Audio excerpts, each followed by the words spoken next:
మనిషి? సయ్యద్ గాలిబ్. ఏం చేస్తుంటావు? వ్యవసాయం చేస్తా. వ్యవసాయం ఏమేమి పండిస్తున్నావు? ఏం లేదు, వడ్లే. వడ్లే. వడ్లే కూరగాయలు పెడతామంటే కోతులు ఉంటాయి. కోతులు ఇక్కడ కోతులు ఎక్కువ ఉంటాయి. లెస్స కోతులు. ఏమి ఒడ్లు ఎన్ని క్వింటాలు పండిస్తావు? పండిస్తా 60, 50, 60. వస్తుందా గిట్టుబాటు రేట్? ఎట్లా ఇక గిట్టుబాటు రేట్ అంటే పెట్టుబడి ఓసారి పెట్టుబడి వెళ్తలేదు. పెట్టుబడి వెళ్తలేదు. నుంచి ఏమైనా ఆశలు వస్తున్నాయా? ఇప్పుడు ఇప్పటిదాకా వచ్చినాయి అట్నో ఇట్నో. ఇప్పుడైతే మా ప్రభుత్వం వచ్చినాక ఏం లేదు. ఎందుకే? ఏది ఇప్పుడు మా ప్రభుత్వం మేము ఇల్లు తిరిగి మేము ప్రచారం చేసినాం. అది ఇస్తాం, ఇది ఇస్తాం, అది ఇస్తాం అని ఓటేపించినాం. మా రేవంత్ రెడ్డి మాకు ఇస్తలేడు. ఏం చేయాలి ఇప్పుడు? రైతు భరోసా ఇస్తున్నాడు కానీ ఇస్తలేడు. ఈ సైడ్ 2 పంటలు, ఇది 3 పంటలు. 3 పంటల నుంచి రైతు భరోసా కొట్టింది. నేను సీనియర్ కార్యకర్తని. సీనియర్ కార్యకర్త? సీనియర్ కార్యకర్త. కాంగ్రెస్ కార్యకర్తని. ఇండ్లకి తిరిగినోని గాను. చెప్పి ఎట్లుంది మన ముఖ్యమంత్రి పాలన? రేవంత్ రెడ్డి మంచిగా చేస్తుండ, ఏం అప్పుల పాలు అయిందంటుండు మీడియా అంటుంటే వింటున్నాం మనం. అప్పుల పాలు అవుతుంది, అయ్యిండు, అప్పుల పాలు అయ్యిండు, మిత్తులు కట్టుకుంటూ వస్తున్నా అని చెప్తుంటే వింటున్నాం. దొంగలెక్క చూస్తున్నట్టు అది కరెక్ట్ పద్ధతి అంటావా? ఇంకా అది కరెక్ట్ పద్ధతి కాదు. ముఖ్యమంత్రి అనేది కాకుండా అట్లా కాదు. ఎట్లా మరి మంచిగా చేస్తుండ పాలన? ఏం చెప్తున్నా? సీనియర్ కార్యకర్త అంటున్నావు కదా? అవును, నేను చెప్తున్నా కదా, సీనియర్ కార్యకర్త ఇప్పుడు మాకు బరువు లేకుండా చేస్తుంది.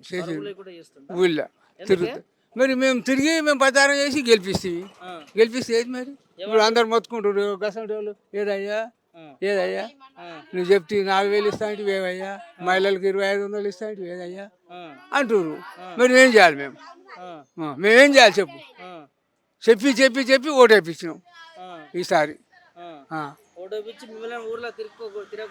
తిరగకుండా అవుతుంది, ఇబ్బంది పడుతున్నాం. అనిల్ కుమార్ కలిసే ప్రయత్నం చెప్పారు జనాలు. ఏం చెప్పాలి? అన్ని ఎలా ఇస్తుండు కానీ మా రైతు బంధు ఎలా ఇస్తున్నాడు? అందరికి వేసినామంటుండు 17,000 కోట్లు రుణం. మరి ఇప్పుడు బీబీనార్ అందరు వేసుకుంటూ వస్తుండు. మరి మా పోచంపల్లి మండలం ఎందుకు వేయరు? ఈ మండలానికి వేయలేదా? ఏ మండలం ఇది? పోచంపల్లి మండలం. ఇక్కడ రైతులు ఇబ్బంది పడుతున్నారు, చాలా ఇబ్బంది పడుతున్నారు. అంతే. 6 గ్యారెంటీ ముచ్చట. ఇప్పుడు అర్ధ ఎకరం 2 ఎకరాలు ఉన్నోళ్ళు ఉండ్రి. నువ్వు అడ్డగోలుగా ఇయ్యకు. కాస్త అయిన వాళ్ళకు సర్వే చేసి, అవును, కాస్త అయిన వాళ్ళకి సర్వే గుట్టలకు రాళ్ళకి ఇచ్చిండు ఆయన. అప్పుడు అవన్నీ పని చేసుకో. వ్యవసాయం చేసే వాళ్ళకి ఇస్తాను మరి అట్లా కూడా వస్తలేవా? అట్లా కూడా లేదు. అంతే, ఇబ్బంది పడుతున్నారు, చాలా ఇబ్బంది పడుతుంది. 6 గ్యారెంటీల పరిస్థితి ఎట్లుంది? ఇక నేను చెప్తూనే ఉన్నా కదా, ఏ గ్యారెంటీలు ఒకటి బస్సులతో ఒకటి చేసిండు ఆడోళ్ళకు. ఇక కరెంట్ ఒకటి మాఫ్ చేసిండు. ఇక గ్యాస్ అంటే తగిలేదు, వెళ్తూనే ఉన్నాయి, పైసలు వస్తానే లేవు. అది 500 గ్యాస్ అన్నాడు, అవి వస్తలేవు. ఏం వస్తలేవు? ఏం వస్తలేవు. మరి ఎందుకు ఇట్లా కాంగ్రెస్ ప్రభుత్వాన్ని బదనాం చేస్తున్నా? ఎందుకు ఇట్లా ఏం చేస్తున్నావు? మాకేం గుర్తు? సీనియర్ కార్యకర్తలు మరి మా సీనియర్ కార్యకర్తలు మా ఇజ్జత్ పోతుంది. మా ఇజ్జత్ పోతుంది. మేమేం ఎంతకని చెప్పుకోవాలి? మీ ఇజ్జత్ కాపాడాలంటే ఏం చేయాలంటావు? ఇయ్యాలి, ఆయన ఇచ్చుకుంటూ రావాలి. మరి ఇయ్యాలంటే అప్పు చేసిన దొంగ లెక్క చూస్తున్నట్టు కాదు. మరి ముఖ్యమంత్రి ఏం చేస్తున్నారు ఆ విషయం మాకు తెలియదు. ఇంకా నువ్వు మాట్లాడుతున్నావు కదా, అప్పు ఇయనికి దొంగ లెక్క చూస్తారు, చెప్పులు ఎత్తుకపోయేట లెక్క చూస్తారు. అది తెలియదు సార్ మాకు. ఆ విషయాలు మాకు తెలియదు, కానీ ఈ విషయాలు అయితే మాకు తెలుసు మా వరకు. మరి అప్పు ఇది ఇస్తలేరు అంటున్నాడు, మీరేమో ఇయ్యాలంటున్నారు పథకాలు. మరి ఎట్లా? మరి ఏం చేస్తాం? మరి ఏం చేస్తుంది చెప్పు? కౌలు రైతులకు 12,000 ఇస్తాను, అవి ఎక్కడ? ఇవన్నీ ఎందుకు చెప్పిండు? చెప్పవలసి లేకుండే. సరే, ఈ బస్సులకి ఆడోళ్ళకి బస్సు ఫ్రీ పెట్టవలసి లేకుండే. పెట్టవలసి లేకుండే. లాస్ చాలా లాస్. ఇవన్న ఇప్పుడు వ్యవసాయదారుల కన్నా ఇస్తేనన్నా కొద్దిగా బాగుపడుదురు, యాద్ చేదురు పబ్లిక్. ముఖ్యమంత్రి మీద ఇంత వ్యతిరేకత వస్తుంది కాంగ్రెస్ ప్రభుత్వం మీద పథకాల పేరుతోనేనా? పథకాల పేరుతోనే, దేంతో లేదు. వాగ్దానాలు ఇచ్చిండు, ఇప్పుడు అమలు చేస్తలేడు. అంతే. ఏమంటారు జనాలు? ఏమంటారు ఓవరాల్ గా? ఇక గదే అంటారు. ఇక ఏమంటారు? మొన్న మీటింగ్ అయింది ఆడ, ఆ మీటింగ్ పోయిర్రు, ఇక బొచ్చాడు మంది పోయిర్రు. మళ్ళా కేసీఆర్ అంటారు, మళ్ళా కేసీఆర్ అంటారు. కార్యకర్త నువ్వే అట్లా అంటే మరి నేనంటలేను. నేనెందుకంట? మనమంటాం పోయిన పబ్లిక్ అంటుంటే వింటున్నా. మళ్ళా కేసీఆర్ అంటారు వాళ్ళు. మనం అంటామా? మనం అట్లెట్లా అయితే కేసీఆర్, మా రేవంత్ రెడ్డి వస్తాడని నేను అంటున్నాం. నువ్వు అంటావు. ఆ, మరి మీ రేవంత్ రెడ్డి మంచి చేయాలి కదనే మరి. ఇంక చేస్తా అంటుండు, మరి దానికి ఏం చేస్తాం? ఏం చెప్తావు చెప్పు మీ రేవంత్ రెడ్డి. చేస్తా అంటుండు. ఏం చెప్తావు చెప్పు ముఖ్యమంత్రికి. ఏం చెప్పాలి ఇంకా నేను? గవేసి ఆ. 6 గ్యారెంటీలు ఏమని చెప్తావా. ఇవ్వాలి, మరి ఇచ్చుకుంటూ వస్తేనే మరి మళ్ళా సారికి వస్తాడు. లేకపోతే కష్టమే. కష్టమే. నా పేరు యాదిరెడ్డి. అదే ఏం చేస్తుంటావు. వ్యవసాయం చేస్తుంటా. వ్యవసాయం చేస్తావు. ఎట్లుంది ఇక్కడ సిచ్యువేషన్ కాంగ్రెస్ అదేనే ఇచ్చేది ఇస్తలేడు కానీ ఏమన్నాడు. ఇప్పుడు ఇక రైతు బంధు మెయిన్ రుణమాఫీ కూడా కాలే. అది సగం అయినా సగం కాలేదే రుణమాఫీ కూడా వాస్తవానికి కాలే. నాకు 1,60,40 ఉండే, 1,60,40 రుణమాఫీ కాలే. బ్యాంక్ మేనేజర్ కూడా లెటర్ పెట్టినా.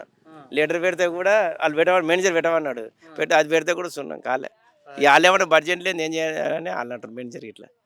అట్లా సగం అయినా సగం కాలే. అవి కూడా రుణమాఫీ అవద్దాం ఎందుకు ఏమన్నా. రైతు భరోసా కూడా ఇంక అవి మొత్తం ఇప్పుడు ఇది వస్తే 4వ పంట.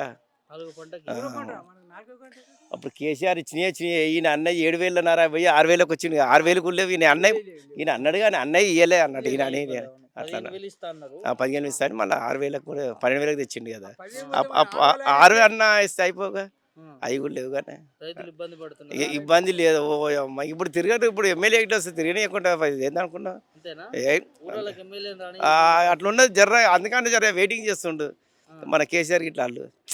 నడవని వీళ్ళు కూడా జనం కూడా అర్థం కావాలి కానీ వాస్తవానికి జనానికి అర్థం కావాలి, తెలుసుకోవాలి. ఇక జర ఇక వాళ్ళు కూడా 5 ఏళ్ళు నడవని. వాళ్ళు నడిచినాక జనం తెలుసుకున్నాకనే అట్లా. కానీ ముఖ్యమంత్రి మొన్న మాట్లాడి నిన్నారా మీరు. చెప్పులు కూడా మోసుకుపోయిన లెక్క చూస్తున్నారు, దొంగ లెక్క చూస్తున్నారు. ఇప్పుడు రేవంత్ రెడ్డి ఏమంటున్నాడు, ఇప్పుడు కార్మికులు ఆర్టీసీలు ఉండే కానీ ఆర్టీసీలు అది మన సమ్మె చేద్దాం అనుకున్నట్టు. నిన్న మొన్న సమ్మె చేద్దాం అనుకున్నారు. వాళ్ళ దగ్గరికి పోయి మరి బస్సు ఈడికే లాసులు ఉండే అది వాసానికి. ఆడు మరి ఎందుకు పెట్టిండే మరి ఫ్రీ బస్ అని ఎందుకు పెట్టిండే? ఈడికే అది లో బడ్జెట్ ఉంది అది ఏంది ఆర్టీసీ అనేది. మళ్ళీ ఎందుకు పెట్టిండే? వాళ్ళ దగ్గరికి పోయి ఇది వెళ్తలేదు మీరు ఏం చేస్తారో చేయరి. ఆ నెలకు 18,500 కోట్లు వస్తున్నాయంట ఆదాయం. 18,500 కోట్లు ఎవరికి ఇవ్వాలి మీరే చెప్పారంటే మరి ఈయనందుకే వాళ్ళు చెప్పినాక ఆ బుచ్చగాన్ దగ్గర పోయి బుచ్చగం అనుకున్నట్టు ఉంది. వాళ్ళు కార్మికులు డ్రైవర్లు వాస్తవం చెప్పాలంటే వాళ్ళ దగ్గర పోతారా ఫ్రీ పెట్టద్దు బస్సు. అట్లా ఆడికి అట్లా తప్పు అయింది. నాకది సిగ్గుసేటు. నాకది ఇజ్జతపడి కొట్టాడు వాసానికి. అంత ముఖ్యమంత్రి ఉండు అప్పు ఉంది, నాకు పుట్టుబడి పెట్టలేదు, నాకు ఎవడు బాకిస్తలేడు. అది ఢిల్లీకి పోతే ఎవడ చెప్పులు ఇస్తే కూడా ఎవడ పోతే కూడా నమ్ముతాడంట. చెప్పులు బయట ఇచ్చిపోతే ఆ ఢిల్లీ వచ్చి ఇల్లు అరే వీళ్ళు ఎత్తుకుపోతారు, వీళ్ళు వచ్చి మన చెప్పులు కాల్చి ఎత్తుకుపోతారు అని ఉన్నదంట. ఆయన అనుడు మాత్రం చాలా ఇబ్బంది. మన తెలంగాణ మాత్రం ఇజ్జత్ తీసేసిండు. ఇజ్జత్ మామూలు ఇజ్జత్ కాదు, ఏం లేనట్టే వాస్తవానికి. మనది కూడా 29 రాష్ట్రాలల్లో మహారాష్ట్ర, ఇప్పుడు మన బెంగళూరు, హైదరాబాదు మనది 2వ రాజధాని ఢిల్లీకి. మన హైదరాబాద్ మన ఎంత సంపద ఉందనుకున్నా సంపదకి అంత చూసి సులభంగా మాట్లాడితే తెలంగాణ ఇజ్జత్ అయితే మొత్తం పోయింది. నాకైతే ఇజ్జత్ అనిపిస్తుంది, నాకే ఇజ్జత్ అనిపిస్తుంది, ఊరికే మెరమెర అనిపిస్తుంది. ఏందిరా ఇది నాకు బాధ అనిపిస్తుంది వాస్తవానికి. అట్లా అనవద్దు ఆయన. ఇప్పుడు కోకపేటలో ఎంతో ఎకరం 100 కోట్లు. మన ఎంత ఇల్వ తెలుసా? ఇవాళ అమెరికా లేదు, ఇవాళ దుబాయ్ లేదు, బయట లేదే, మన దగ్గర ఉన్న ఇల్వ. ఎవరు హైదరాబాద్ వచ్చి పడిపోయినా అని ఇల్వగలదు మనదే అయిపోయింది హైదరాబాద్.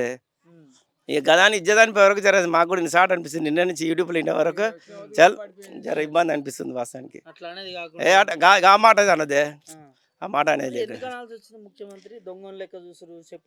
చెప్పులు ఎత్తుకోవద్దాం అట్లా అనొద్దు కానీ మాట వాస్తవానికి. మాకు ఇప్పుడు మా ఊళ్ళోనికి నేను మా ఊళ్ళో రైతుని మా ఇన్నే ఉంటున్నా, నాకే ఇన్సార్ట్ అనిపిస్తుంది ఆ మాట అనే వరకు. ఇంకా ఆయనకి ఎట్లుండాలి, ఎర వాళ్ళకి ఎట్లుండాలి. ఇప్పుడు కలెక్టర్, ఐపీఎస్, ఐఏఎస్ వాళ్ళు ఎట్లుండాలి, కొంతమందికి ఎట్లుండాలి. చాలా ఇజ్జత్ పోయినట్టేనే. ఏదో చెప్తా అరే అది మాట. ఏడంగా నడపాలి, ఏడన్నా నడవలే అనుకో, ఏడన్నా ఎకరాల భూమి ఉందనుకో 10 ఎకరాలు చిన్నగా ఎక్కడ చేయాలి, సంవత్సరం నడిపించాలి. ఇప్పుడు మనం ఉంటామే 10 పిల్లలకు ఫీజు కట్టాలను భార్య మీద పుస్తకం కూడా కుదబెట్టి బ్యాంకులో పెట్టి కూడా తెచ్చి మనం కట్టి ఎవరు నడిపిస్తుంటాం. ఎట్లుంటుందో కొన్ని ఒకసారి పుట్టకపోతే ఇది కూడా అట్నే చేయాలి. ఆయన కూడా ఇజ్జత్ తీయద్దు అట్లా. ఆ మాట అయితే అనేది లేకు. నిన్న సీఎం పెట్టుబడులు వస్తాయన్నా మరి ఇట్లా అన్న తర్వాత ఇక వస్తాడు. ఎవడొస్తాడు ఈడికే పైసలు ఎవరా అంటే ఎట్లా వస్తాయి అట్లా. చాలా ఘోరం ఆ మాట అనేది లేకుండే. ఇంతవరకు ఇంతమంది ముఖ్యమంత్రులు వస్తున్నాయి. ఏ మాట ఇంతవరకు నేను వినలేదు. ఇది ఒక్కడంటేనే వింటున్నా ఈ మాట. ఈ అప్పులు ఉన్నాయి, ఇది ఉన్నాయి, అది ఉంది. ఆముదాన్ని కూడా చెప్పొద్దు. అది వేరే వాళ్ళకి చెప్పాల్సిన అవసరం వచ్చింది. ఆయన నడిపేయాలి గట్టినే. గుడికాని మెలకాని నన్ను నడిపించాలి రాజ్యవాణి అట్లా చెప్తారా?